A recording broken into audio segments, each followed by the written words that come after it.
l'entendre. Merci pour Flavius qui a préparé cette prédication. Merci pour ce qu'il va nous dire, ce qu'il va nous transmettre. Et je te remets nos cœurs. Seigneur, transforme-nous. Seigneur, change-nous pour ta gloire. Et dans le nom de Jésus. Amen. Amen. Merci. Bonjour. C'est un privilège pour moi et une grande responsabilité ce matin d'ouvrir la parole et essayer de partager avec vous, essayer aussi de comprendre le sujet de l'adoration. Nous sommes dans la série Connecté, comme Jonathan l'a rappelé tout à l'heure, et nous avons parlé, on a été enseigné, et nous avons parlé de plusieurs types de relations. La relation dans l'Église, la relation au travail, la relation à l'État, la relation dans le couple.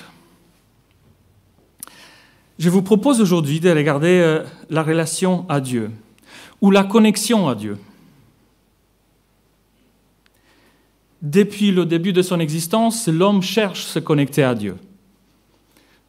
Au jour d'aujourd'hui, il y a beaucoup de gens qui cherchent toujours, ils se posent des questions. On utilise une phrase souvent dans le monde évangélique, il faut avoir une relation personnelle avec Dieu. Et un théologien, Arcis Sproul, disait, Satan, il a une relation personnelle avec Dieu, mais ce n'est pas une bonne relation. Qu'est-ce qu'il manque ? Qu'est-ce qu'il faut de plus en fait ? C'est ça la question. Peut-on se connecter réellement à Dieu ? Et si oui, comment ? Je vous propose de lire avec moi Éphésiens 5, à partir du verset 17. Nous avons un tout petit peu tourné dans cet épître, et aujourd'hui nous allons travailler ces 3 versets et essayer de creuser, de les comprendre si possible, avec l'aide du Saint-Esprit bien sûr. C'est pourquoi ne soyez pas inconsidérés, mais comprenez quelle est la volonté du Seigneur. Ne vous enivrez pas de vin, c'est de la débauche. Soyez au contraire remplis de l'Esprit. Entretenez-vous par des psaumes, par des hymnes, par des cantiques spirituels, chantant et célébrant de tout votre cœur les louanges du Seigneur. Voici le texte. Peut-être un mot sur le contexte, sur l'épître. La lettre a été écrite par Paul, probablement en captivité autour de 60-62 après Jésus-Christ. Ce furent probablement Priscille et Aquilas qui ont prêché l'évangile au début, qui ont amené l'évangile aux Éphésiens. Éphèse était une ville importante à l'époque, centre politique et éducatif de l'Asie mineure, la Turquie d'aujourd'hui, renommée pour l'une des 7 merveilles du monde antique, le temple d'Artémis, déesse de la fertilité. Le culte d'Artémis était une grande source de revenus pour la ville. Éphèse avait probablement la plus grande banque de l'époque. Ça vous dit quelque chose, non ? Les banques. La prédication de l'Évangile a été très rapidement perçue comme une grande menace, au point qu'une émeute avait éclaté contre Paul. Paul et Timothée ont enseigné dans cette église, pour une période chacun. Dans l'épître, les 3 premiers chapitres sont théologiques et mettent l'accent sur la doctrine du Nouveau Testament, alors que les 3 derniers sont plutôt pratiques. Et nous sommes là-dedans. Et le verset 17 nous dit, c'est pourquoi ne soyez pas inconsidérés. Certaines traductions disent stupide. Ce n'est pas très gentil de la part de Paul. Mais comprenez quelle est la volonté du Seigneur. Et on se pose souvent la question, quelle est la volonté du Seigneur ? Bien Paul, merci, mais quelle est la volonté du Seigneur ? Nous allons l'apprendre, nous allons essayer de la comprendre. Verset 18. Ne vous enivrez pas de vin, c'est de la débauche.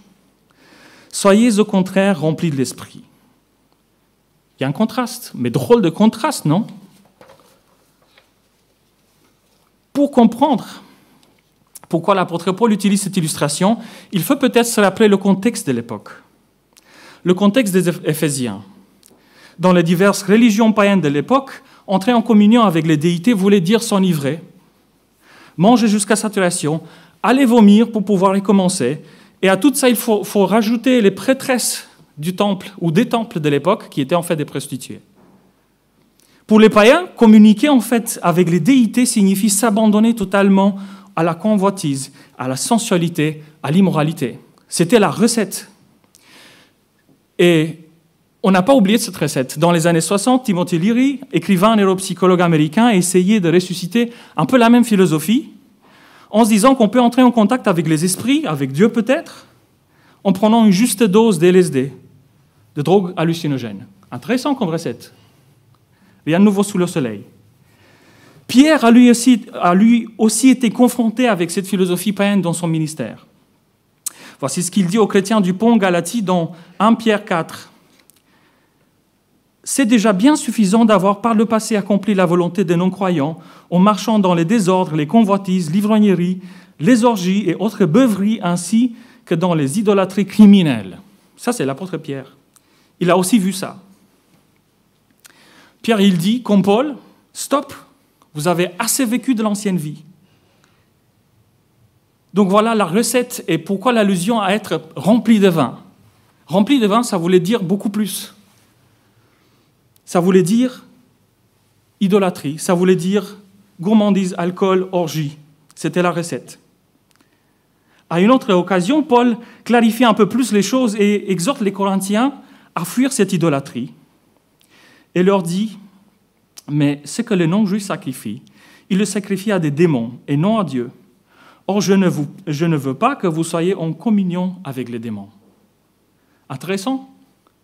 En fait, il y avait une rencontre spirituelle bel et bien, mais ce n'était pas avec Dieu, c'était avec les démons. Le contraste donc, pour revenir à ces contrastes proposés par Paul dans le verset 18, est entre la fausse religion, la religion des convoitises, de l'immoralité, derrière laquelle il y avait des démons, et la vraie religion de l'Esprit de Dieu. Ensuite, Paul donne un commandement aux Éphésiens, il dit « Soyez au contraire remplis de l'Esprit ». Soyez au contraire remplis de l'Esprit. Le mot utilisé ici, c'est pléro, remplir jusqu'au bord, c'est pas moi qui l'ai découvert, ce sont les commentateurs. Remplir jusqu'au bord, faire abonder. L'image que Paul utilise est relativement simple. Si tu es plein d'alcool, c'est l'alcool qui va te contrôler. Si tu es rempli d'esprit, c'est lui qui va gouverner ta vie. Mais, qu'est-ce que ça veut dire être rempli d'esprit? Parce que on pourrait croire, on pourrait l'entendre même parfois, que c'est une sorte d'expérience spéciale qui nous arrive dans certaines conditions de temps en temps.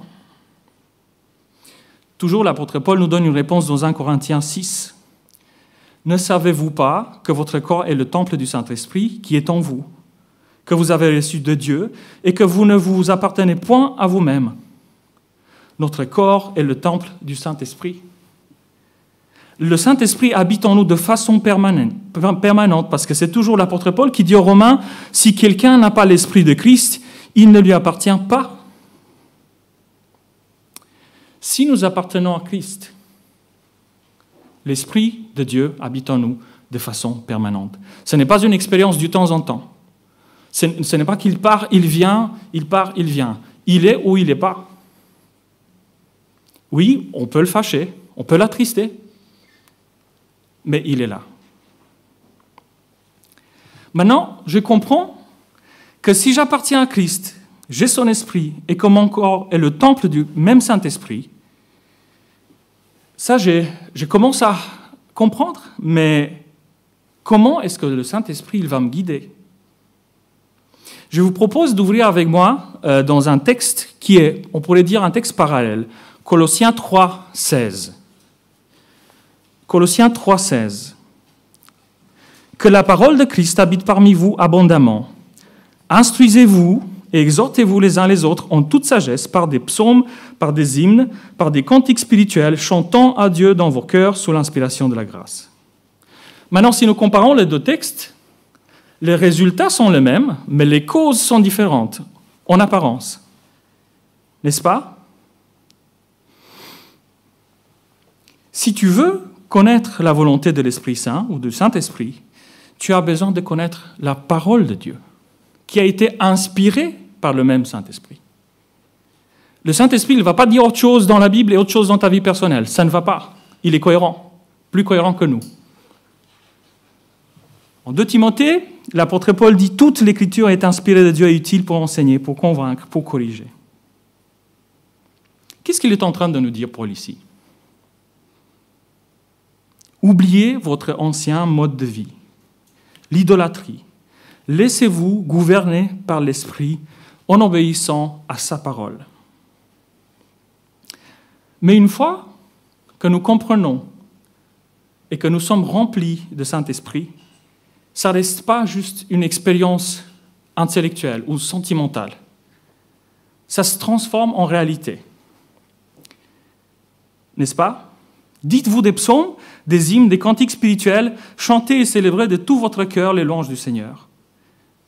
La musique, c'est la conséquence. L'adoration, la louange, c'est la conséquence. Mais il y a besoin d'une clarification, je pense. Dans notre société ou sous-culture évangélique, on associe souvent louange et musique, et adoration. Et on mélange un tout petit peu tout.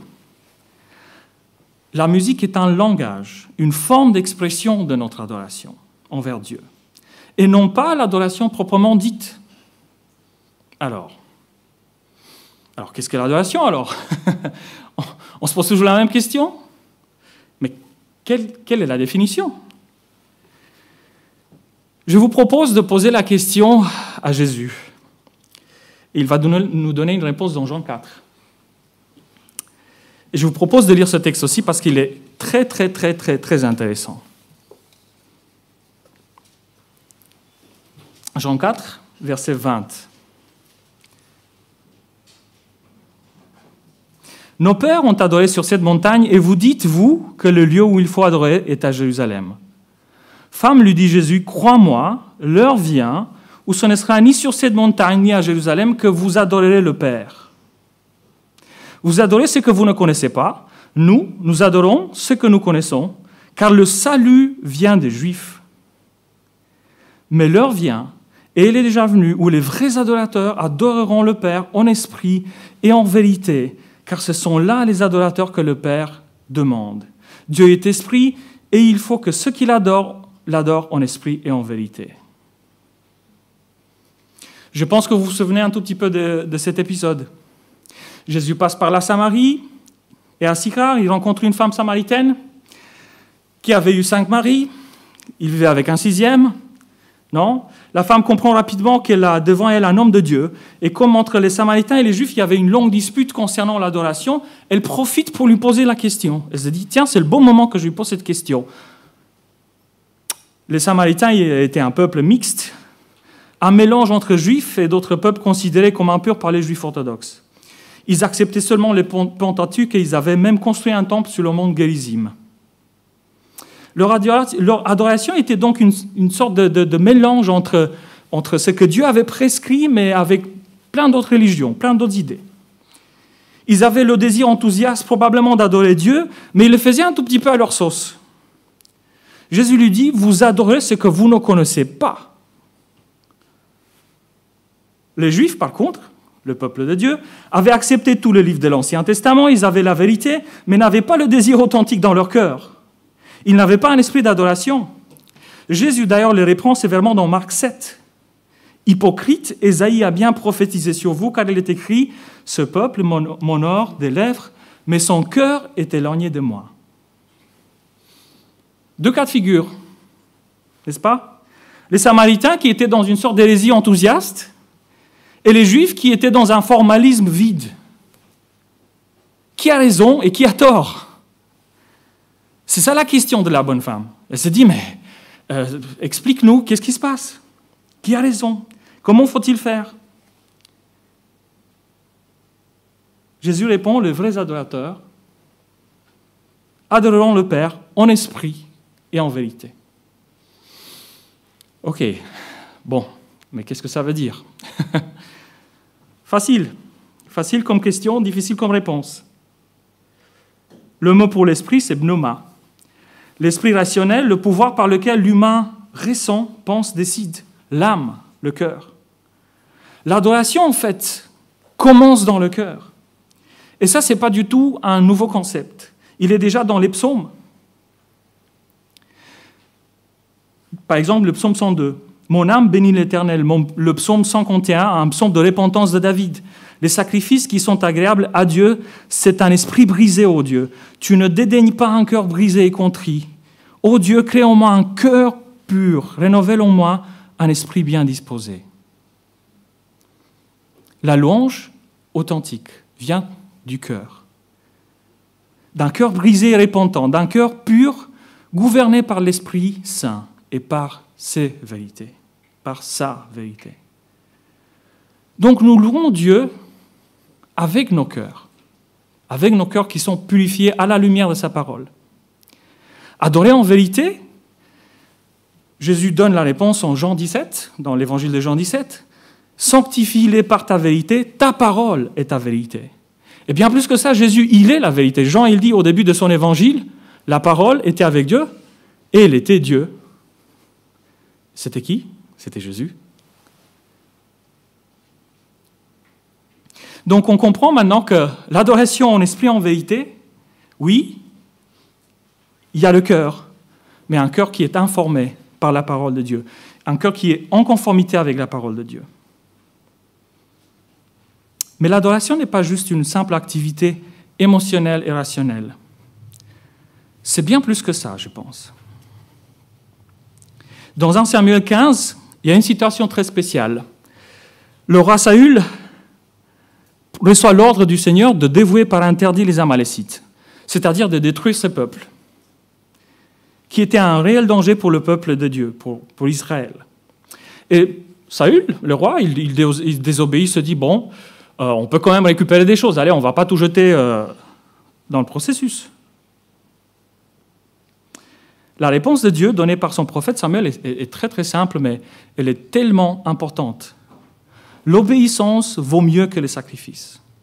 Et l'observation de sa parole vaut mieux que la graisse des béliers. L'apôtre Paul, il va encore plus loin. Dans 1 Corinthiens 10, il dit ceci, « Soit donc que vous mangiez, soit donc que vous buviez, soit que vous fassiez quelque autre chose, faites tout pour la gloire de Dieu. » Donc, adorer en esprit et en vérité, c'est traduit en pratique par une vie d'obéissance. Parce que le plus grand acte d'adoration, c'est l'obéissance. Adorer Dieu n'est pas juste une activité de 30 minutes le dimanche matin. Adorer Dieu est un mode de vie. Tous les jours, dans chaque domaine, nous cherchons à plaire à Dieu et à vivre en conformité avec sa parole. Ça, c'est une vie d'adoration authentique. Notre vie de la semaine, en fait, c'est juste une préparation pour le moment de louange avec l'assemblée, quand notre cœur déborde de reconnaissance et nous chantons gloire et honneur à notre Dieu. Dans le verset 19, si nous continuons dans notre texte, nous voyons que cette adoration se transforme en musique. Entretenez-vous par des psaumes, par des hymnes et par des cantiques spirituels, chantant et célébrant de tout cœur les louanges du Seigneur. Un mot sur la musique peut-être, avant de parler de la musique dans l'Église. Un mot sur la musique tout court.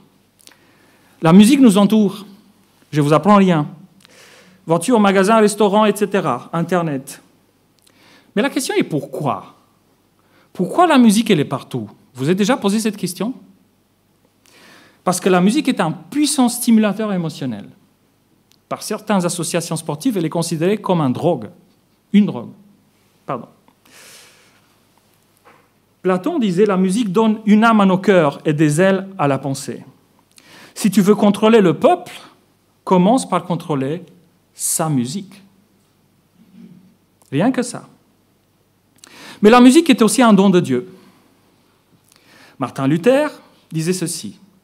Après la parole de Dieu, l'art noble de la musique est le plus grand trésor du monde. La musique, donc, est un don merveilleux de Dieu à l'homme. Elle fait partie de la grâce commune. Elle est comme le soleil qui brille sur les justes et sur les méchants. Mais la musique est aussi un remède. Un remède pour une âme troublée. Dans 1 Samuel 17, l'âme du roi Saül était troublée par un esprit impur, mais il s'est calmé au son de l'harpe jouée par David. La thérapie musicale est très utilisée aujourd'hui et dans nos jours à des fins différentes, avec des résultats vraiment impressionnants. Plus que ça, la musique est un langage qui peut exprimer des émotions fortes, intenses, quand les paroles ne suffisent plus. Elle peut être noble et élevée, belle et majestueuse en élevant l'âme avec des sentiments purs et nobles, ou elle peut être ignoble, grossière, dégradante, en plongeant l'âme dans des sentiments déshonorants et impurs. Et tout entre les deux.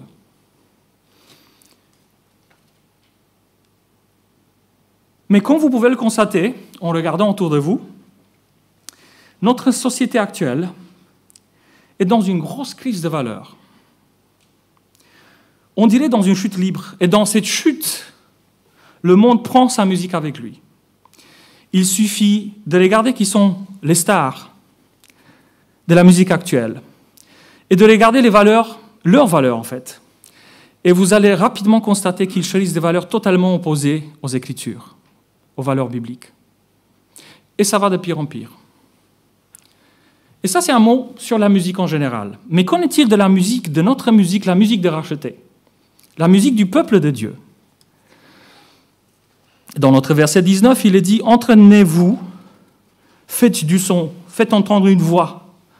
Quels sont le son de nos chants ?» On ne peut pas s'empêcher de chanter. L'Église chante depuis des siècles, depuis toujours. Qu'est-ce qu'on chante? Des psaumes. Des psaumes, un psaume, c'était souvent accompagné par un instrument, c'était un chant pieux. Voici un mandat biblique pour la musique instrumentale et vocale dans l'Église. On chante des hymnes.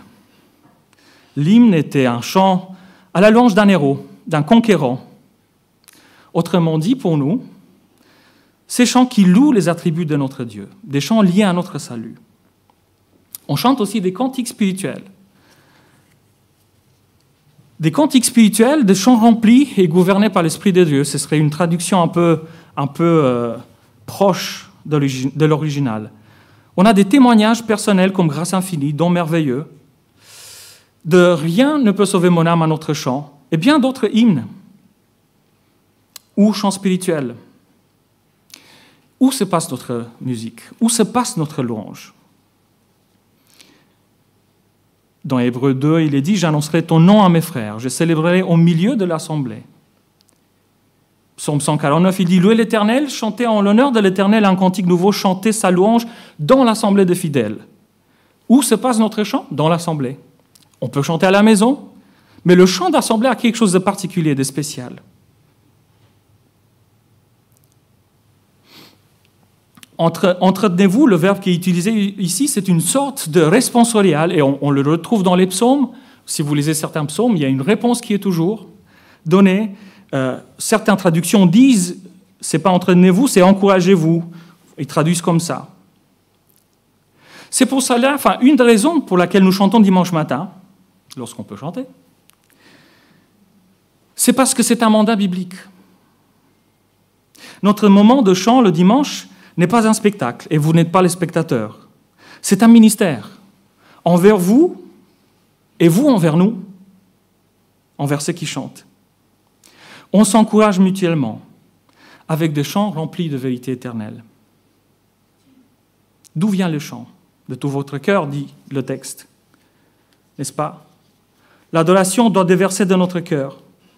Dans Luc 6, Jésus, il dit ceci. Car de l'abondance du cœur que la bouche parle. Car c'est de l'abondance du cœur que la bouche parle. Si tu es rempli de l'Esprit Saint et tu marches dans l'obéissance, ton cœur bouillonnera de louange pour Dieu. À qui nous adressons notre louange? Et ça, c'est vraiment important. C'est important parce qu'il y a tout un mouvement aujourd'hui qui aimerait nous expliquer qu'en fait, on devrait redéfinir notre louange. Seeker-friendly, ça s'appelle. Mais à qui? La question reste, à qui adressons notre louange? Pour nous, c'est peut-être évident, mais je pense qu'il faut le dire. À notre Dieu. Nous chantons pour notre Dieu et pour lui seul. Bach mettait sur ses partitions et écrivait « Soli Deo Gloria ». À seul Dieu soit toute la gloire. Et c'est pour cela que le monde ne peut pas comprendre notre chant. C'est un peu compliqué. Quand nous chantons « Dieu Tout-Puissant » comme mon cœur considère tout l'univers créé par ton pouvoir, un non-croyant, il va me regarder, il va dire « mais je ne crois pas au Dieu, je ne pense pas qu'il a créé le monde. Je ne comprends rien. Je ne sais pas ce que tu chantes. C'est beau, mais... Quand nous chantons qu'il repose céleste Jésus d'être à toi pour la mort et la vie, quelqu'un qui ne connaît pas Jésus, il se dit, mais il chante de quoi? Il parle d'un gars crucifié, mort sur une croix. C'est quoi ça? L'apôtre Paul, il dit que pour le non-croyant, la croix, c'est une folie. Notre musique n'est pas faite pour plaire aux non-croyants. Pour eux, elle n'a pas de sens. Notre musique est faite pour plaire et louer notre Sauveur, notre Dieu, notre Créateur.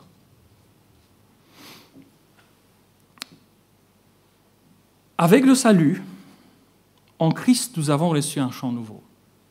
Un chant nouveau qui est opposé au chant du monde. Et le concept de chant nouveau, de nouveau chant ou nouveau cantique, il est très, très, très présent dans la Bible. En commençant par l'Ancien Testament dans les psaumes et en terminant par l'Apocalypse. Je vous propose juste de passer vite quelques textes. Juste, psaume 33, juste réjouissez-vous en l'Éternel. La louange convient aux hommes droits. Célébrez l'Éternel avec l'arbre, louez-le sur le luth à 10 cordes, chantez-lui un cantique nouveau, faites retentir de vos instruments et vos voix. Dieu aime la musique retentissante, forte, de qualité, jouée habilement, joyeuse. Le psaume 40 commence avec un témoignage de David. « J'avais mis en l'Éternel mon espérance, et il s'est incliné vers moi. Il a écouté mes cris, il m'a retiré de la fosse de destruction, du fond de la boue.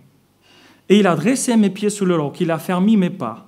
Il a mis dans ma bouche un cantique nouveau, une louange à notre Dieu. » Et ça, c'est très important. Pourquoi? Parce que le chant nouveau de David vient à la suite du salut. C'est la conséquence du salut. C'est Dieu qui lui donne un nouveau chant pour une nouvelle vie.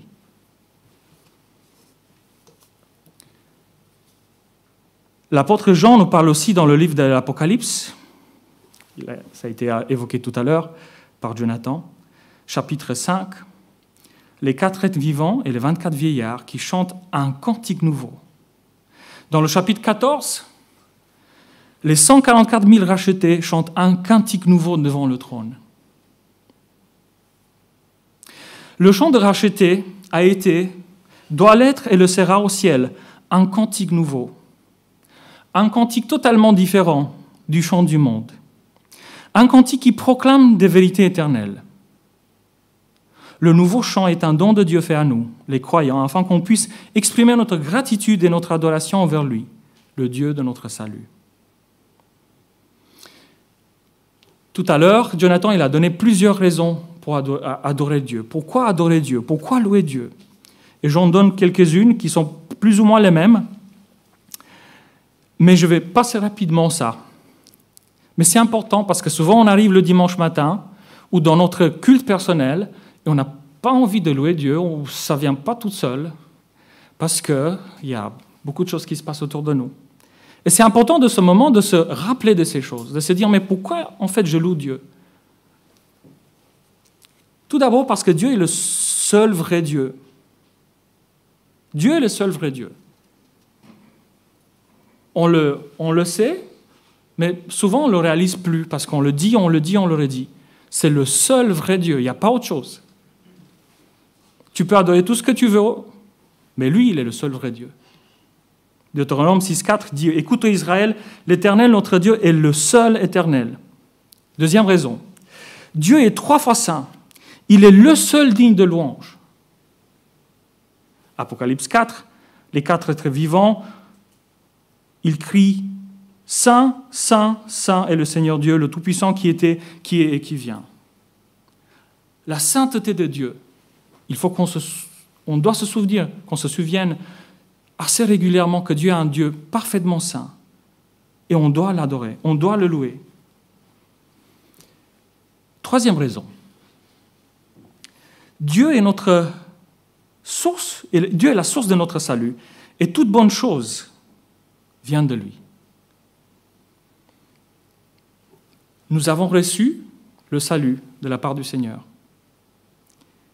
Et toute bonne chose, tout ce qui est bon dans ce monde vient de lui. Donc si tu as de la peine à le louer, souviens-toi juste de ça. Tout ce que j'ai bon dans ma vie vient de lui. Et ce n'est pas un hasard. C'est parce qu'il a planifié, c'est parce qu'il a voulu me faire du bien. Quatrième raison, nous sommes sauvés pour le louer. Nous sommes sauvés pour le louer. Ça, c'est aussi très important. Toujours dans l'épître aux Éphésiens, l'apôtre Paul dit ceci, Éphésiens 1, verset 4. « En lui, Dieu nous a élus avant la fondation du monde pour que nous soyons saints et irrépréhensibles devant lui. Nous ayons prédestinés dans son amour à être ses enfants d'adoption par Jésus-Christ, selon le bon plaisir de sa volonté, à la louange de la gloire de sa grâce qu'il nous a accordée en son bien-aimé. » Et il répète en verset 12, « Afin que nous servions à la louange de sa gloire, nous qui d'avance avons espéré en Christ. » Dieu nous a sauvés pour le louer. Dieu nous a sauvés pour le louer. Il nous a prédestinés au salut, à sa gloire, à sa louange. Wesley Duewel disait dans son livre « Touch the World Through Prayer », il y a bien plus de versets dans la Bible qui nous exhortent à louer Dieu que de versets qui nous exhortent à prier. Cinquième raison. Dieu aime être loué par nous. Psaume 69, toujours, on est dans les psaumes. « Je célébrerai le nom de Dieu par des cantiques. Je l'exalterai par des louanges. Cela est agréable à l'Éternel, plus qu'un taureau avec des cornes et des sabots. » Dieu aime être loué par nous. Ça lui fait plaisir. Certains d'entre vous, vous êtes parents, et quand votre enfant commence à jouer d'un instrument, il dit « Maman, tiens, j'ai un petit truc que j'ai appris aujourd'hui, j'aimerais te le jouer. Ça te fait du bien? T'aimes beaucoup? » C'est la même chose pour Dieu. C'est la même chose pour Dieu. La louange est satisfaisante pour le cœur humain. Sixième raison. Dans Psaume 100, on a la joie, l'allégresse. Psaume 81, on a des cris de joie. Psaume 95, 98, chantez, jouez. Psaume 68, Psaume 47, battez des mains. La louange authentique est satisfaisante. Si tu dois t'efforcer à frapper des mains, à chanter, il faut se poser des questions. Si ta vie, en fait, d'adoration est en règle avec le Seigneur, si tu vis une vie d'obéissance à sa parole, la louange est tout simplement découle de là, elle est logique, et elle sera satisfaisante. Septième raison. J'arrête à 7, hein. C'est bien de prévenir les gens. Tout genou fléchira devant Jésus.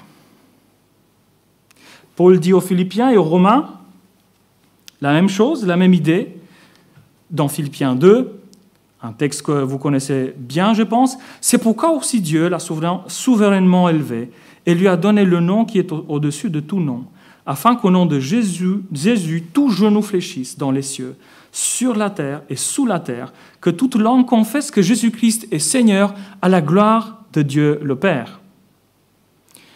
On sait qu'un jour, la Bible le dit, on le trouve aussi dans l'Apocalypse, un jour nous allons tous plier le genou devant Dieu. Mais si tu es adorateur, c'est relativement simple, parce que toute ta vie, tu l'as aimé, tu l'as adoré pour ce qu'il est, pour ce qu'il fait.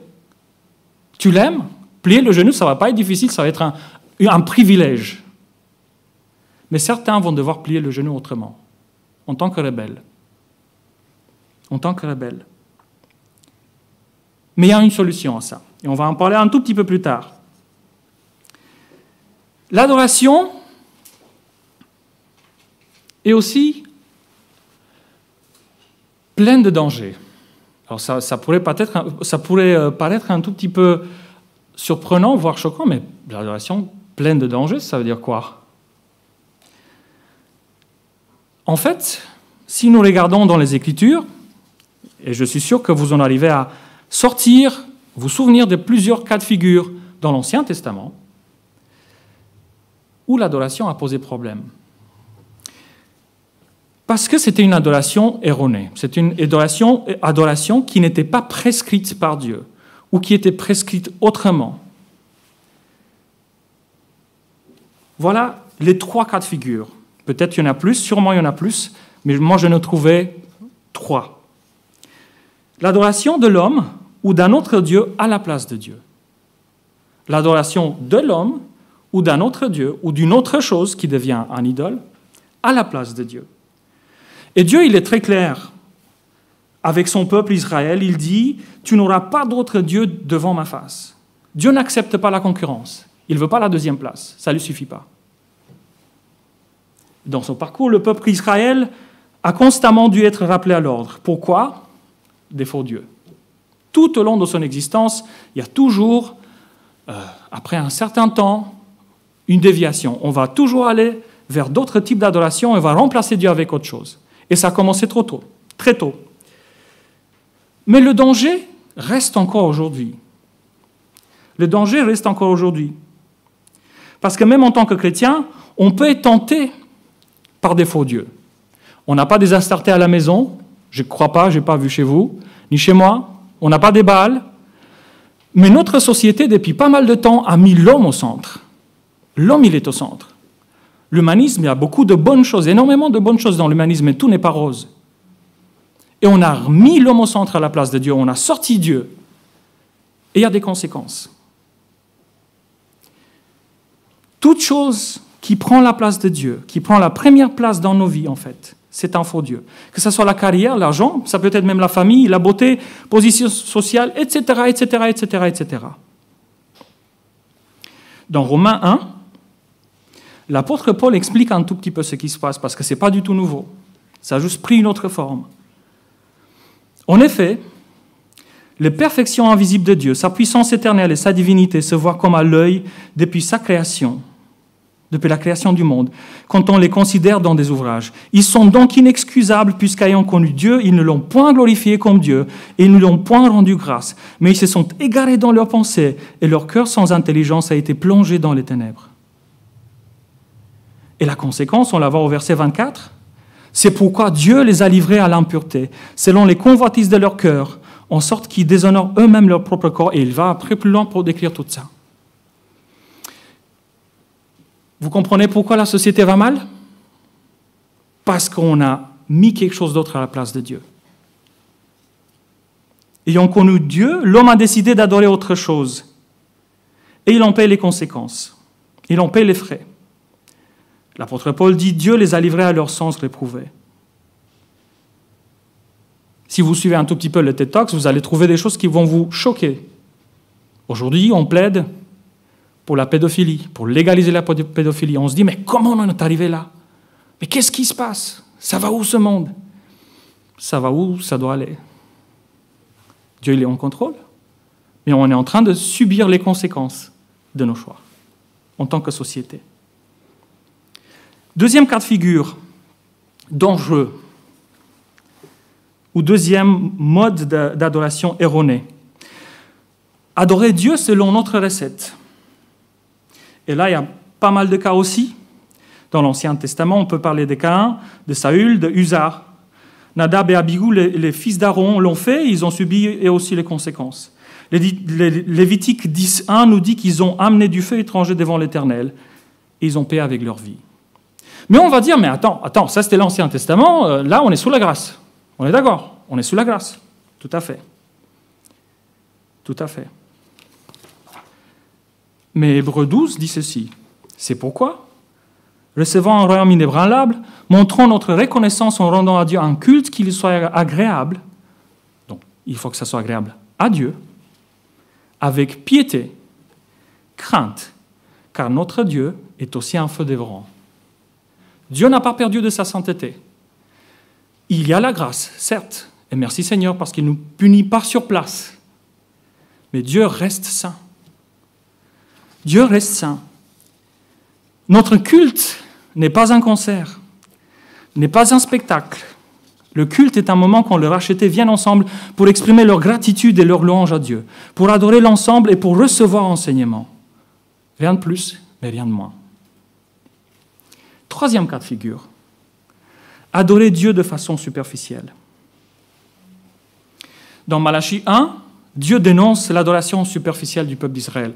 Ce qui se passait, en fait, c'était que les gens ils se disaient, bon, je dois amener au temple un mouton, etc., mais bon, je vais amener celui qui est un peu malade, celui qui boite un peu, parce que de toute façon, c'est pour le tuer. Non, on ne va pas amener la meilleure bête. Mais Dieu, il dit ceci. Maudit soit le trompeur qui a dans son troupeau un mâle et qui voue et sacrifie au Seigneur une bête chétive. Car je suis un grand roi, dit l'Éternel des armées, et mon nom est redoutable parmi les nations. Quand nous adorons Dieu, en servant dans un ministère ou dans un autre, est-ce que nous donnons de notre meilleur? Est-ce que nous faisons vraiment le maximum? Alors, vous êtes occupés, nous sommes tous occupés. Nous vivons une vie extrêmement pleine. Mais Dieu reste Dieu. Dieu reste Dieu. Conclusion. On y arrive.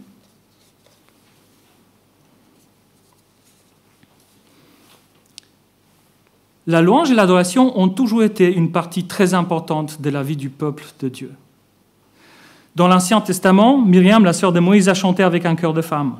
Dans 1 Samuel 10, les prophètes ont formé un chœur d'hommes, accompagnés par des instruments. Dans 1 Chronique, David et tout le peuple chantent de toute leur force, comme Dieu il aime, avec un accompagnement aussi d'instruments. Dans 1 Chronique, David institue le chœur et l'orchestre du tabernacle. Et on voit que dans 1 Chronique 23, le chœur comptait à peu près 4000 personnes. Dans le Nouveau Testament, juste avant les heures les plus difficiles de sa vie terrestre, Jésus, le Seigneur, chante des psaumes avec les disciples, selon Matthieu 26. Dans Acte 16, Paul et Silas chantent en prison après avoir été fouettés. Vers le milieu de la nuit, Paul et Silas priaient et chantaient les louanges de Dieu, et les prisonniers les écoutaient. La louange et l'adoration ne dépendent pas des circonstances. Mais nous en sommes où en fait? Nous faisons partie de cette famille spirituelle. Ça, c'est notre héritage. Dans sa grâce, Dieu nous a sauvés pour le louer et pour l'adorer en esprit et en vérité, en menant une vie d'obéissance à sa parole. Il nous a donné un nouveau chant pour l'adorer et le louer au milieu de l'assemblée. Mais ça, c'est juste le début. Apocalypse 18:20 nous dit qu'un jour, toute la musique, toute la grande fête de ce monde s'arrêtera. Mais pour les sauver, pour les racheter, ce sera juste le début d'une nouvelle vie. Dans les chapitres 5, 14 et 15 de l'Apocalypse, les saints chantent « Digne est l'agneau ». L'apôtre Paul nous dit dans l'Apocalypse 22, l'apôtre Jean, nous dit dans l'Apocalypse 22, « Il n'y aura plus de malédiction. Le trône de Dieu et l'agneau sera dans la ville. Ses serviteurs lui rendront en culte. Ils verront son visage et son nom sera sur leur front. Il n'y aura plus de nuit et ils n'auront pas besoin ni de la lumière d'une lampe, ni de celle du soleil, parce que le Seigneur Dieu les éclairera. Ils régneront au siècle des siècles. » Tu comprends maintenant la volonté de Dieu du verset 17? Est-ce que ça te parle peut-être un peu plus? Quelle est la volonté de Dieu? Dieu veut que nous menions une vie d'obéissance, une vie d'adoration, pendant notre voyage sur cette terre. Et il nous prépare, il nous façonne pour la vie parfaite d'adoration avec lui pour l'éternité. Chanter ensemble chaque dimanche matin devrait nous rappeler que nous sommes juste pour un temps ici. Nous sommes juste des pèlerins. Notre pays n'est pas ici-bas. Qu'il y a une foule des saints de tous les temps et de tous les âges, les prophètes, les martyrs, les héros de la foi, vos amis, peut-être votre famille, qui sont déjà avec le Seigneur, qui nous attendent pour passer l'éternité à adorer ensemble notre Dieu dans une vie infiniment meilleure. Quelle est ta vie d'adoration aujourd'hui? Est-ce que tu te prépares pour ce moment? Ou tu es comme moi et comme tout le monde, on est tous pris, peut-être? Est-ce que le temps de chant de louange te manque? Est-ce que le temps d'adoration avec l'assemblée te manque? John Piper disait, on ne peut pas dire « j'aime Jésus, mais pas son Église », car l'Église est l'épouse de Christ. On ne peut pas séparer les deux. Et si l'Église ne te manque pas, si l'adoration ne te manque pas, qu'est-ce que ça va donner le ciel? Le ciel, ça ne te manque pas peut-être. Tu es très bien là. Ça va très bien.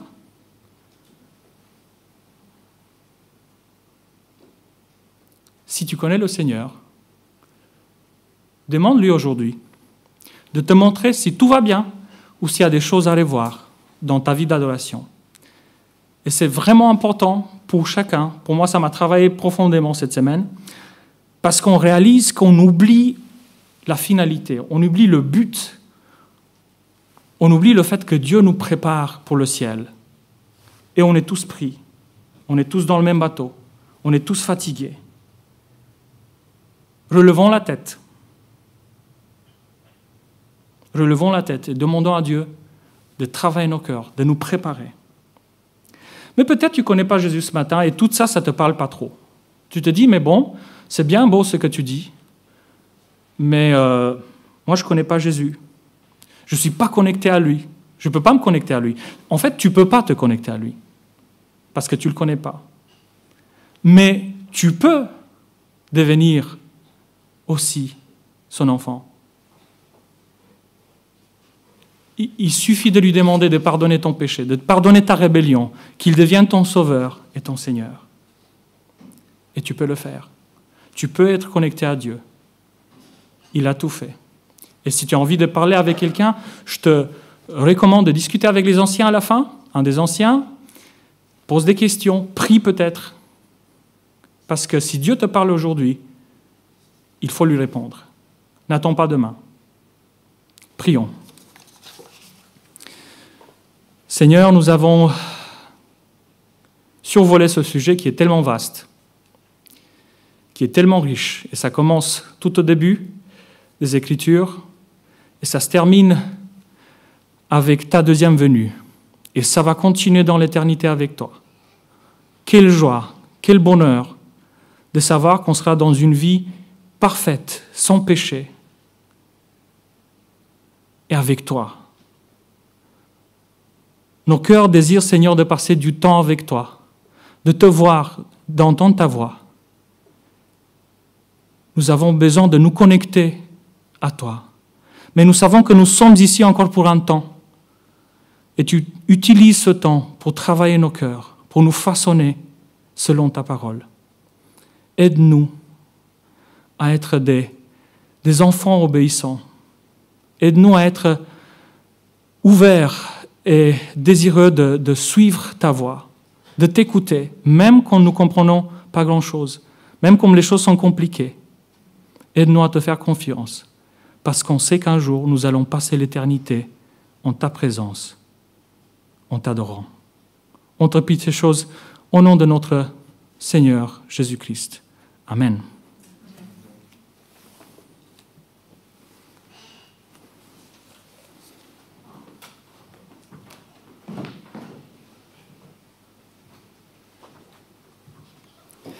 Merci beaucoup Flavius. On a sans doute appris, réalisé, on a intégré beaucoup de choses